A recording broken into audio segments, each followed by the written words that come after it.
Hey everyone, welcome back. Gonna go for a real easy pedal today. If you haven't watched yesterday's video, it's worth a look. I haven't hurt that much from start to finish or ever.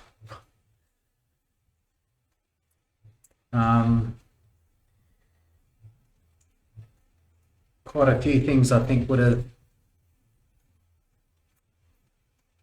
have contributed to it. One, so the day before started a really strict diet, as in,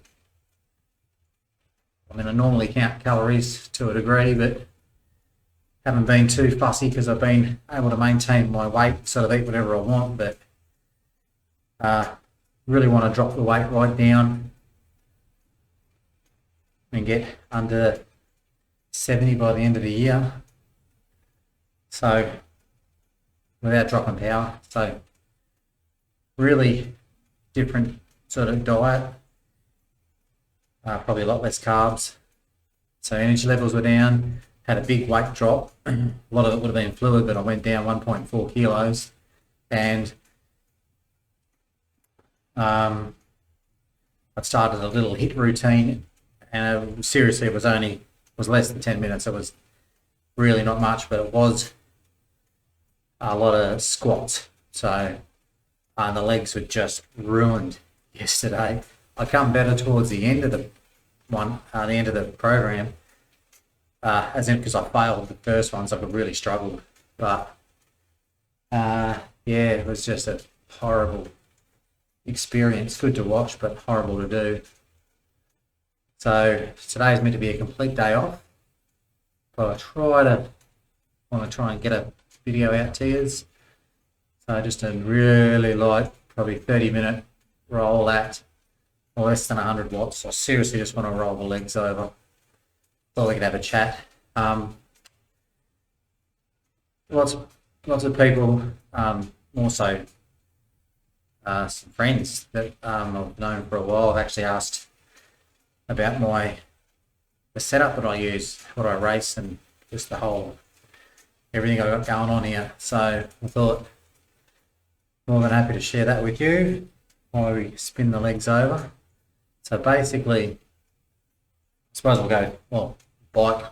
So I use a Canyon Aero CF SLX bike, a 2019 model, so the old Aero. Best thing I've ever been on. Absolute rocket ship. Feels fast when I'm on it. Outdoors, obviously, but comfy enough indoors. It's got Ultegra Di2 through it, disc. It's really nice. As for the equipment I use, we'll start off with the actual what the bike's on, and then I'll talk about the streaming gear if you want. So I'm not in any way sponsored or encouraged to use any bits of equipment. I wish, but I've got a Wahoo Kicker 18, which is plus or minus 2% accuracy. It's been pretty good.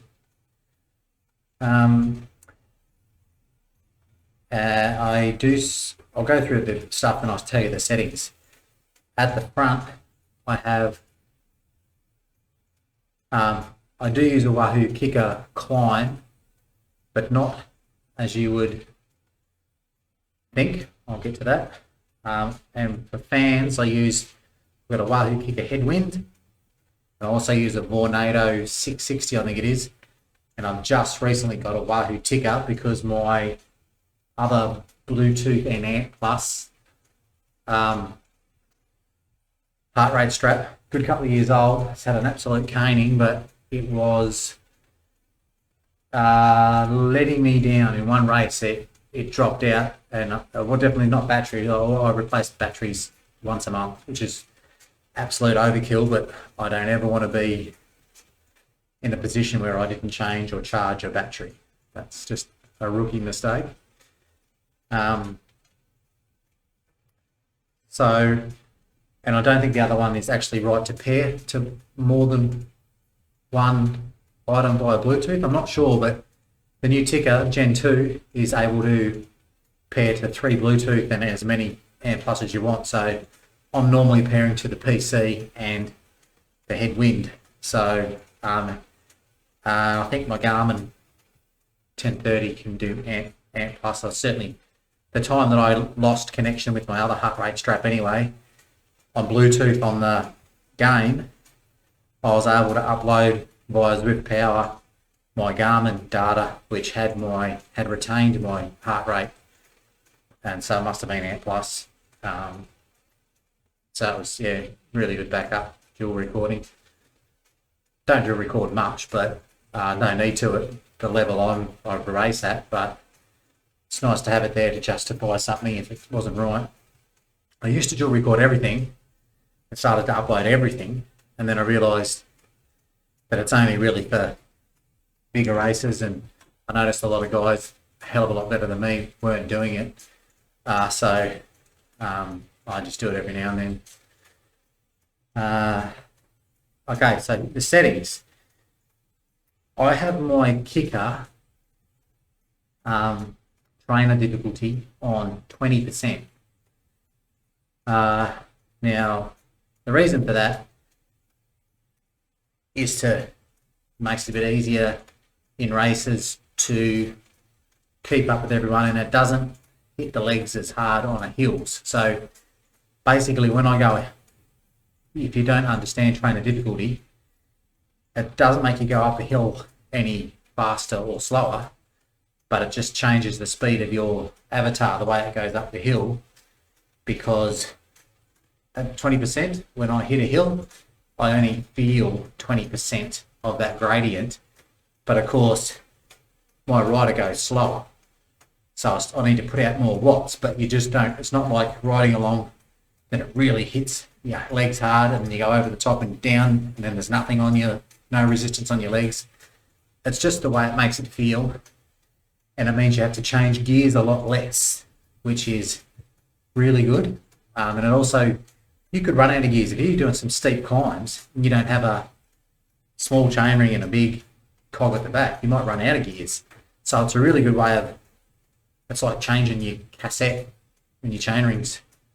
So you never need to buy new equipment to be able to ride on Zwift. You just got to change your difficulty setting. But 20%, you can either use a slider bar for that, or you can use a text editor like Note++, and go into the preference files in your Zwift, my documents area, and actually edit that so it's exactly 20%.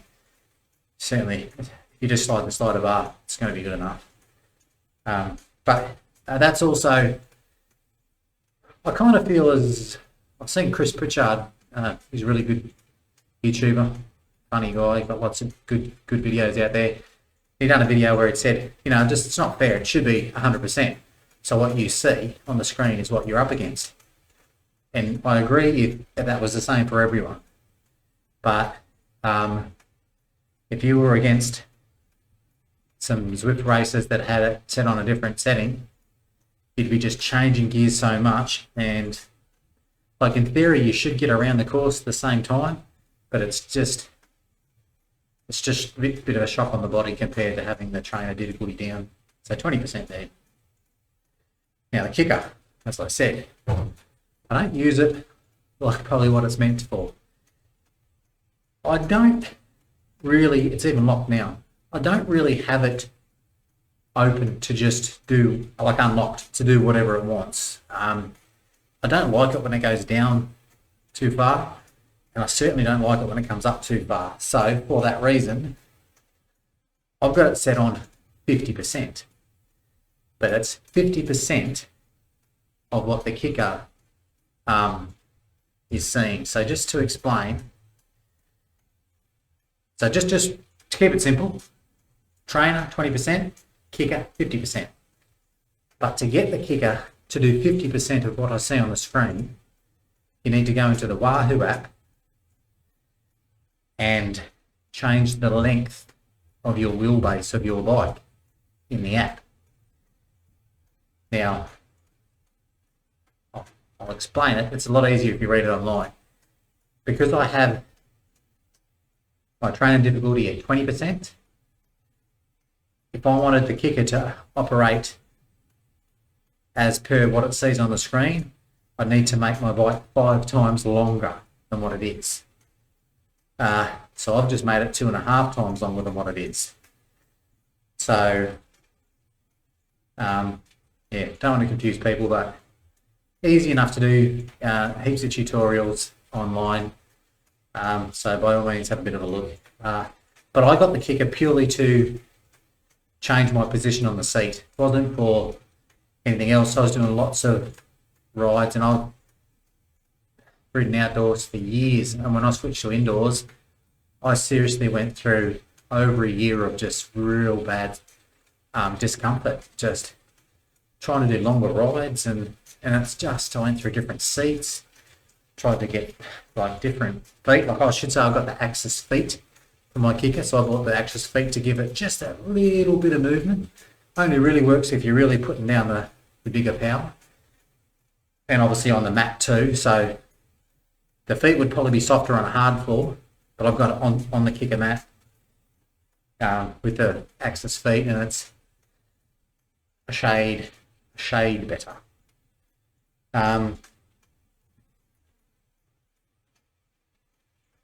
Yeah, so the climb I will leave unlocked sometimes, just for very rarely. I'm not doing a structured workout, and it does not work in a structured workout, so you're aware, not in Zwift. So I mainly just manually put it up or down just to change the pressure points on the saddle. It's just lets me do a workout in a bit more comfort. Seen lots of stories about the belts breaking and everything. The way I've seen people sprinting, you can't sprint inside the same you do outside.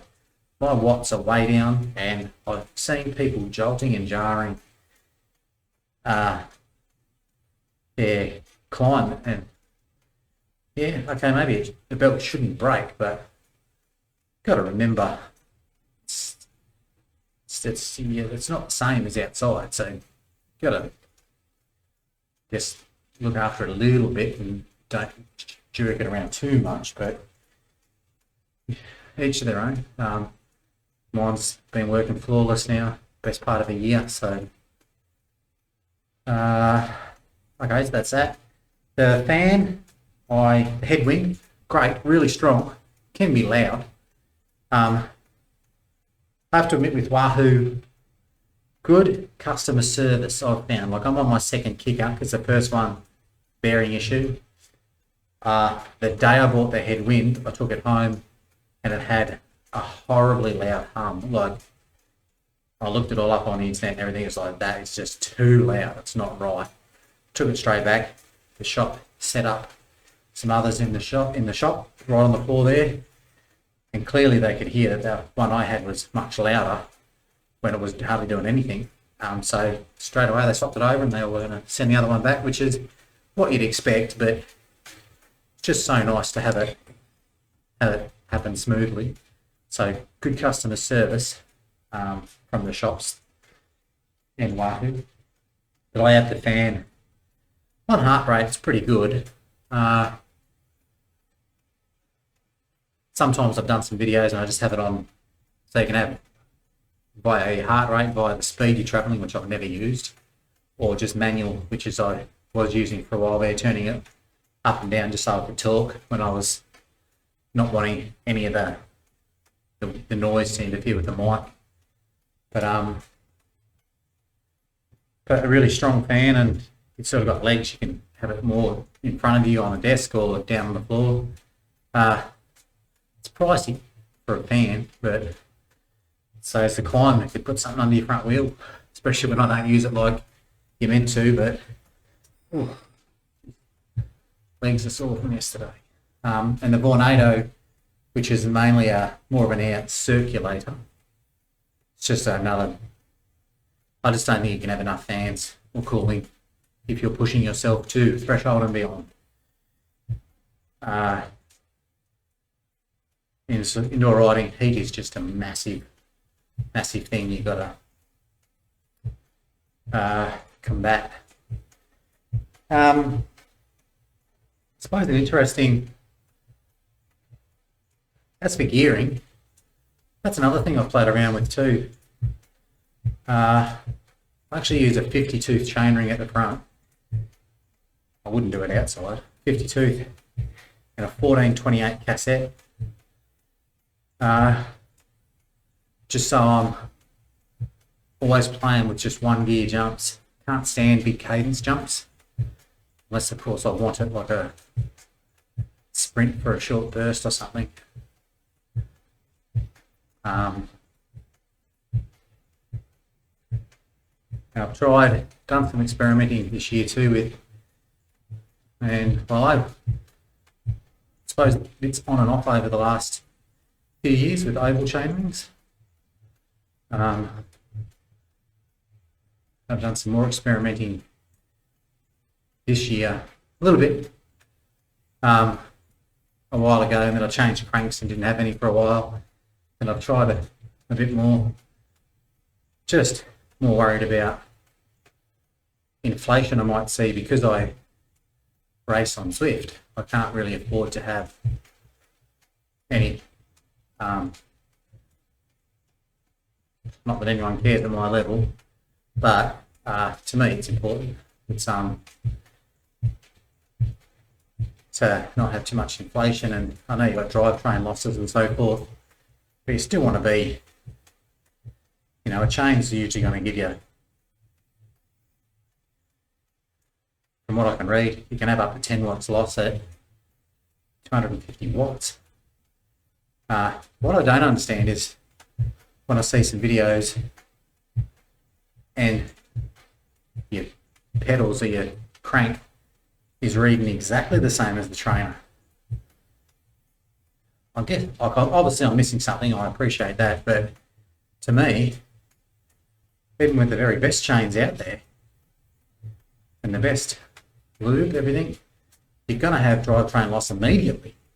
So I don't know how your trainer and your pound meter can read the same. To me, that's more concerning, because how can it be the same if you're definitely meant to have drivetrain loss? Not sure, as I said, clearly I'm off the gun there, but basically I know Zwift likes you to be kind of within that 5%, 3 to 5% they'd say is normal. I think Zwift Power or Zwift Insider said that, I'm not sure. But I've certainly done a lot of chainring swaps this year, just having a play. That's what I want to do that product review on. So I've been getting some really good data to basically prove, to get used to some oval chainrings, the inflation's nothing like when you first put them on, and especially when there's pressure on the pedals. As I said, I've got lots of good data to share with that, but each to their own. There's a lot of pros and cons.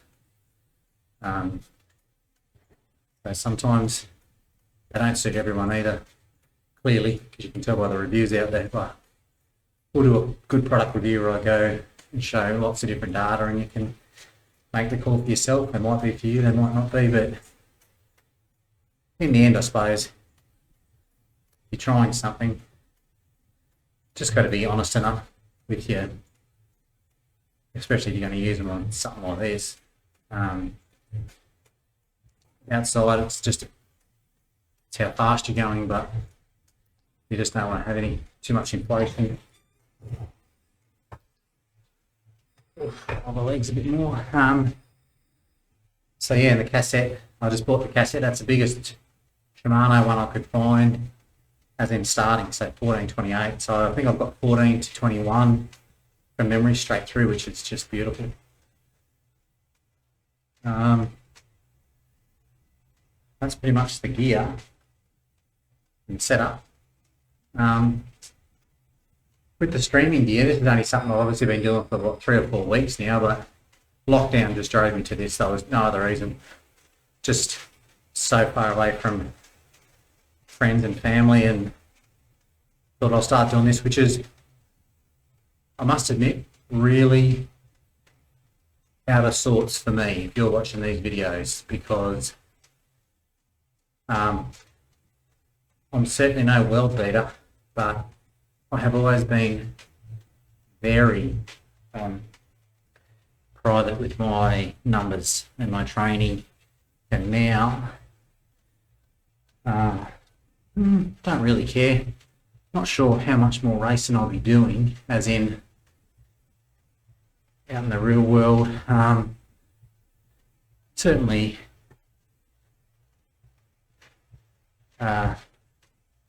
get back into it. Like I'm just pushing myself on here and just trying to work and getting a little bit fitter and a little bit better. But yeah, certainly looking forward to being able to go for a ride with friends and family again. I'm a long way away from them. I'm in Sydney at the moment. Everyone is back in country Victoria, so I've got a fair way away. Can't get back to them. But, so yeah, I thought, I love watching. I mean, you've got to be a crazy cyclist, otherwise these are going to bore you to tears, but I could talk about bikes or ride bikes or watch bikes all day long and never get bored. So I thought, well, I enjoy watching them so much, might as well contribute and make some, but also someone out there will get something out of this, out of these videos, either programs or these chats, settings, equipment, understand something that they didn't understand before. But it's all on Google and YouTube anyway, and you've got probably coaches you can go and chat to, but it's just probably, hopefully I'm breaking it down for you in a different way. You can get something out of it. But anyway, the gear, streaming gear, so if you want to, if I started out just on using a tablet, like just an iPad, but I was doing some computer courses as well, but I ended up with a really good desktop. Of love new PCs. I've built quite a few over the years, but I don't like to get stock standard. I like to buy me parts individually and build it up. But so I've got myself a really good PC, and like that's very capable of doing or playing this sort of stuff well and truly 4K. But I do everything at 1080p. Just it's easier as it is now. My videos are way too long, and the editing takes as long to do as the ride. But if you want to play a game and have it looking really nice on the screen, and then have the streaming gear as going as well, and then you want to be able to edit everything later, you need something decent to run it. And if you don't want to wait all day, you need something decent to be able to play with the edits. So a decent PC. I won't go into the parts because it's up to you what you want to do. You don't need nothing this good to do what I do, but it certainly helps. Yeah, 1080p. So I've got a green screen behind me, obviously, so you can see me on the screen like this. That's they're cheap. Like, never going to wear out. It's a couple $100. Logitech webcam, 1080p, 60 frames a second, because that's what I record everything at, so it all sort of syncs up. A couple of lighting boxes. Could probably do with more, but it comes up not in the space I've got. Lighting boxes are like $80, $100. Beautiful, cheap. Blue Yeti mic. Got that idea off Shane Miller, thank you. GP Lama. He's got a really good video of what you need. That's what I watched to get the gear. So thank you to him.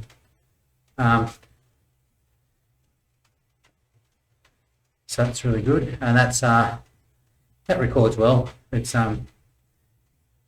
playing with the settings and fine tuning everything. It's I can now have the fans on. Like yesterday, the fans were cranked each side of the mic, and you could still hear my voice. Sometimes that first part of my first word, you might not get because I got all this wind coming at me. Yeah, the mic needs to sense that I'm talking. As soon as it does, but yeah, like couldn't be happier.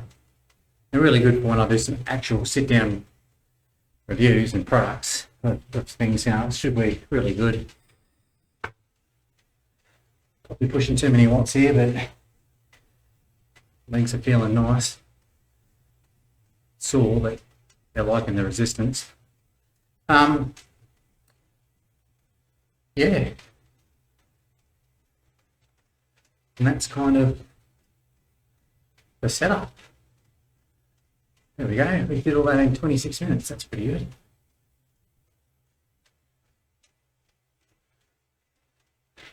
So, crazy light ride today. I will do, because I'm only in the really early stages of the HIIT workout, I will keep it going because I don't want to seize up. I need to get the muscles used to that so the soreness goes away. But I won't eat quite as much today. I'll wait and get some really good results, and then I'll share the diet with you, which I got from a few years ago now, but from a very good friend in the fitness industry. Nothing to do with cycling, but certainly seems to be working for the first few days, but craving the sweets. Oh. Just want to swim around in a big bowl of lollies or something with some sugar. But to achieve what others won't, I need to do what others don't. That's be stupidly be meticulous and train ridiculous. Full of rhymes today. But I've got the power. It's getting up where I want.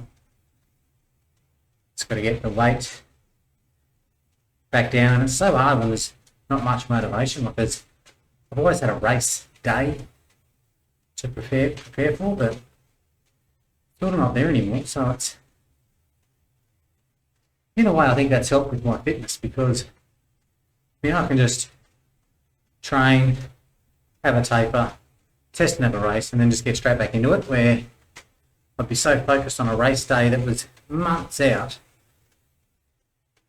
And then I'd try and taper to come up fresh on the day or something, and it was so difficult. These days, I can go kind of good. Like I can feel if I'm a bit like fresher, but back in the day, only ever 2 or 3 times in my whole life did I have days where it was like I wasn't even on the bike. Could be just standing at work or just anything, and my legs were genuinely just like buzzing, talking to me, saying that we could just go as hard as possible today, and it doesn't matter. As I said, we might not win, but we're not going to get dropped by anyone. Just feel incredibly strong, and that's not even being near the bike. I would love to have those feelings again. I seriously would. They're so far and few in between. So when you feel like that, if it's not race day, it's always race day on Zwift, I suppose, but take use of those feelings because they don't come around too often. Not that I've experienced anyway. Well, let's try and keep this to a half hour. It's been a nice chat. Hopefully my setup's helped. As per normal, throw some questions, whatever you want. Like and share the videos. Keeps me keen to keep doing them. And yeah, give us some interaction. That's what they're doing. That's what I'm doing it for. Get some feedback. Correct me where I'm wrong. A lot of these are just my opinions and what I've worked out or what I've been taught. Just because I've been believing in something doesn't mean that's right. Someone else might have a better idea of how it should be.